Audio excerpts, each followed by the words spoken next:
Handheld distress flares are a visual way of raising the alarm and pinpointing your position to rescuers when they're within sight of the signal being used. All Australian states require recreational powerboats and yachts with motors to carry 2 handheld red flares and 2 orange smoke flares. Which flare do you use when? Orange flares are for daytime use only. This one emits a cloud of vivid, expanding smoke which is visible for up to 60 seconds at more than 4 kilometres at sea level, and further from aircraft. Red hand flares pinpoint your position to rescuers at night. This red flare emits a brilliant light for 60 seconds that can be seen up to 10 kilometres at sea level, and can be used in daylight as well with reduced effect. Parachute red rockets are for longer range signalling at night.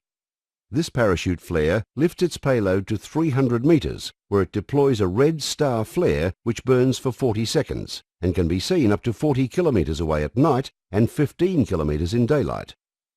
How to ignite handheld flares. Flares are dangerous and burn at up to 2000 degrees Celsius. It is important that you follow the manufacturer's instructions. Check that the correct flare has been selected. Before firing a handheld flare, check that rescuers are in your line of sight. This orange flare has a raised O on the cap, so you can identify it in the dark. This red flare has a raised plus on the top, for the same reason.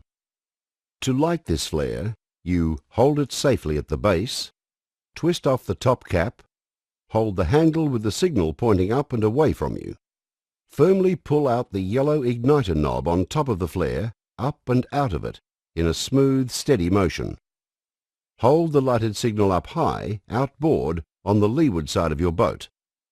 Dispose of the used signal, which will be very hot, by putting it in water.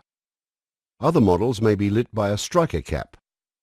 Know what type of flares you have, and read the instructions periodically so that you are prepared for emergencies. Regulations demand that your distress flares are in good order and up to date. Always stow them in a waterproof container which is readily accessible in an emergency. Pyrotechnic flares expire after 3 years, so it is important to check your expiry date every year.